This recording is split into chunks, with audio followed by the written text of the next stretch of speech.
Hello all students, in this video we shall continue our chapter number 8 Farming of Constitution and its Feature। हमने last में democracy देखी। तो democracy word है वो Greek word से लिए गए हैं, डेमोस यानी लोग और कैरोट्स मतलब सत्ता। तो उन दोनों को मिलाकर डेमोक्रेसी जो है वो वर्ड बनाया गया है जो ग्रीक से लिया गया है।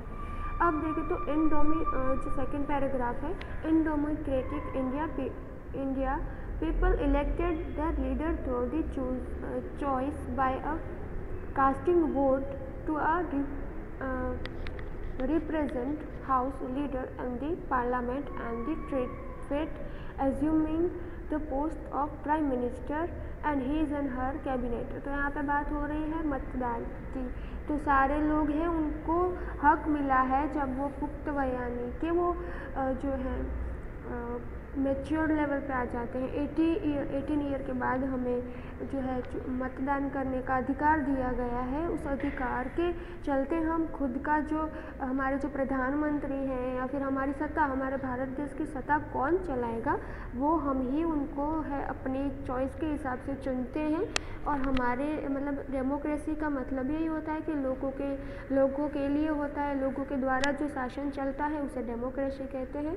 Hence democracy means by the people, for the people, of the people is the short meaning of the democracy। तो यहाँ पे वही हम लोग खुद ही चुनते हैं हमारे जो सत्ताधीश होते हैं उनको, और वो जो है कुछ समय मर्यादा होती है उनकी, उतने में वो काम करते हैं हमारे देश के लिए। और वो इन सब में रह के रिस्पॉन्सिबल गवर्नमेंट बनते हैं। और डिफरेंट टाइप्स के जैसे कि हम प्राइम मिनिस्टर को जो चुनते हैं, उसके बाद छोटे छोटे और जो संसद सभ्य होते हैं या फिर मेंबर्स होते हैं लोकसभा के, या फिर हमारे जो राज्य है उनके जो मेंबर्स होते हैं, वो सब हम जो है हमारे जब भी इलेक्शन आता है तब हम जो है उनको अपनी चॉइस के हिसाब से चूज़ करते हैं और अपनी जो भारत देश की सत्ता है उनके हाथों में सौंपते हैं। तो यहाँ पे जो आमुख है या फिर कॉन्स्टिट्यूशन है उसमें भी यही सब दिया गया है, लॉज दिए गए हैं। तो सबसे पहले तो बंधारण है, उसके जो मतलब कि उसके जो कॉन्स्टिट्यूशन जिसने बनाया है क्योंकि वो जो है पुख्त वय मताधिकार का हक दिया है हमने। उसमें पुख्त वय में क्यों दिया है, हम जब मैच्योर लेवल में पहुंच जाते हैं तब हमें जो है वो हक दिया गया है मतदान का, खुद के जो है सत्ताधीश को खुद चुनने का हक दिया गया है। फिर लोकशाही है, तो भारत में जो बंधारण है उसके जो मेन उनके राइट्स हैं या फिर सिद्धांत हैं या फिर स्वतंत्रता के सिद्धांत हैं, निष्पक्षता, न्यायतंत्र, चुटनी का जो भी इलेक्शन का जो भी है वो सब कुछ उसमें कॉन्स्टिट्यूशन में दिया गया है।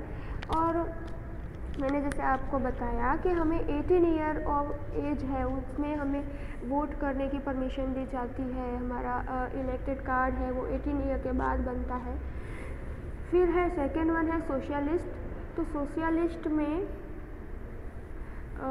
in the year 1976 by 42nd Indian Constitution Amendment, Constitution of India added in the 42nd Amendment the word socialist। तो जैसे हमने देखा कि कुछ 1976 में कुछ उनमें चेंज किया गया कॉन्स्टिट्यूशन में, उसे 42nd अमेंडमेंट कहा जाता है। उसमें सोशलिस्ट जो है वर्ड ऐड किया गया था। तो सोशलिस्ट मीन्स के सोशल रिवॉल्यूशन जो है लोगों के कल्याण के लिए जो बनाया गया है, समाजवादी जो एक क्रांति है या फिर कल्याण के लिए जो स्थापना की गई थी समाजवादी समाज की, वो यहाँ पे इम्पोर्टेंट है। आमुख में भी दिया गया है, हमारे प्रिएबल में भी दिया गया है इसका जो है जब चेंज किया था तब। फिर है समाज में जो समाज रचनाएं की जाती हैं उनमें जो है न्याय है या फिर कोई भी ऐसी स्वतंत्रता है, कोई सिद्धांत है, नियम है, सबको न्याय मिले उसके अकॉर्डिंग, सब में जो है इक्वल अपॉर्चुनिटी मिले, डिस्ट्रीब्यूशन मिले। ये सारी चीज़ें समाजवादिता में आ जाती है, सोशलिस्ट में आ जाती है।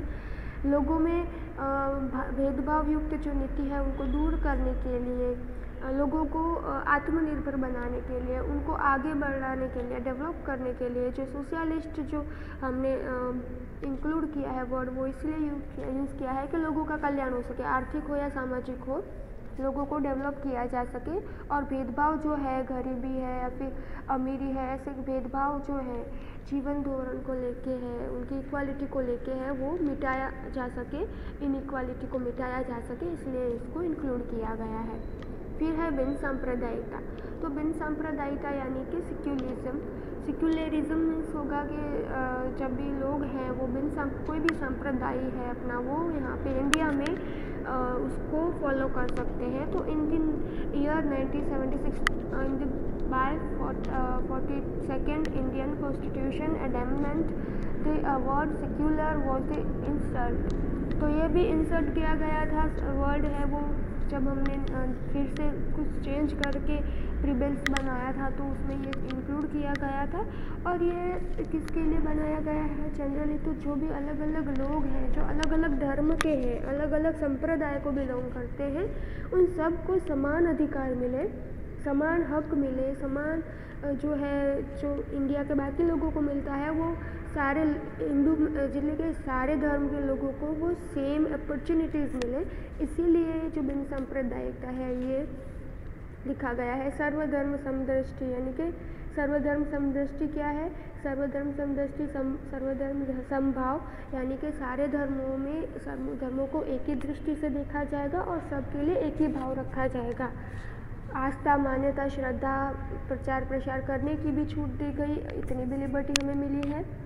फिर आगे है basic feature of the constitution. तो बेसिक फीचर यानी कि मेन फीचर्स कौन कौन से हैं कॉन्स्टिट्यूशन के? तो 26 जनवरी को जब विश्व का जो ये सबसे बड़ा और लार्ज और एक्सटेंसिव और रिटन डॉक्यूमेंट बनाया गया था, हमारा कॉन्स्टिट्यूशन है वो सबसे बड़ा रिटन लार्जेस्ट कॉन्स्टिट्यूशन है इन दी वर्ल्ड। गिवन इसके जो नीचे जो दिए गए हैं कि कौन कौन से फीचर्स हैं, तो सबसे पहले है वो है रिटन डॉक्यूमेंट। तो वो लिखित में पूरा जो है दस्तावेज तैयार किया गया है। ब्रिटेन एंड इज़राइल, ब्रिटेन और इज़राइल है तो वो इंडिया मतलब इन दोनों का भी जो है कॉन्स्टिट्यूशन है वो लोकशाही जो है उनका भी लोकशाही के अकॉर्डिंग उन्होंने बनाया है बंधारण। इनमें भारत में जो है सामाजिक भौगोलिक है, फिर परिस्थिति बहुत सारी परिस्थिति को मिलाकर, पहले के हिस्ट्री को मिलाकर, उसको ध्यान में रखकर जो है बंधारण सभा बनाई गई और उसमें ये लिखित दस्तावेज है उसको तैयार किया गया है। जो दूसरा फीचर है वो है साइज ऑफ द कॉन्स्टिट्यूशन। तो साइज़ क्या है? तो उसको 22 जो है डिवीज़न में उसको पार्ट जो है बनाए गए हैं एंड उसमें 395 जो है आर्टिकल्स दिए गए हैं, यानी कि वो आर्टिकल्स में 8 जो है परिचित है यानी कि अप्रेंडिंग्स हैं और अभी 12 कर दिए गए हैं, यानी कि 4 और उसमें ऐड कर दिए गए हैं। फिर उसमें जो है इस कॉन्स्टिट्यूशन में है जो केंद्र है, फिर राज्य की जो शासन व्यवस्थाएं हैं, इंटरनल रिलेशनशिप्स हैं, उनके मेन राइट्स हैं, उनकी रिस्पॉन्सिबिलिटीज़ हैं, वो सारी सिद्धांत है, न्याय है, जस्टिस है, चुटनी इलेक्शन कमीशंस हैं, उन सब को इंक्लूड करके लघुमती पछाड़ जो है कुछ जातियां हैं, वंचित समूह हैं, उन सबको मिलाकर ये विस्तृत बनाया गया है। उन सबको ध्यान में रख के बंधारण की साइज है उसमें जो सारे डिवीज़न है वो ऐड किए गए हैं। थर्ड वन है सिंगल सिटीजनशिप, यानी कि सबका एक ही नागरिकत्व है, सबको एक जैसा नागरिकत्व दिया गया है। अमेरिका जो है वो जैसे देशों में दो नागरिकत्व दिए गए हैं जनरली। यूनाइटेड स्टेट में अमेरिका में जो है अगर हमें वहाँ जाना हो तो हमें जनरली वीज़ा लेना पड़ता है, ये सारी चीज़ें हैं, तो वहाँ के लोगों को अलग से वीज़ा अलग से नागरिकत्व दिया जाता है, और बाहर से दूसरे लोग आते हैं अगर अमेरिका में तो उन्हें अलग जो है नागरिकत्व दिया जाता है, सिटीजनशिप दी जाती है। हमारे यहाँ ऐसा नहीं है, जो भी यहाँ आता है उन सबको सिटीजनशिप दी जाती है। जनरली भारत में नागरिकत्व का एक ही है, सिर्फ जम्मू कश्मीर है उसमें 2 नागरिकत्व है, यानी कि जम्मू कश्मीर में सिर्फ अनदर ड्यूल सिटीजनशिप जो है पाई जाती है। अब जो आगे का जो चैप्टर है हम नेक्स्ट वीडियो में पढ़ेंगे। तब तक के लिए have a nice day, thank you and take care.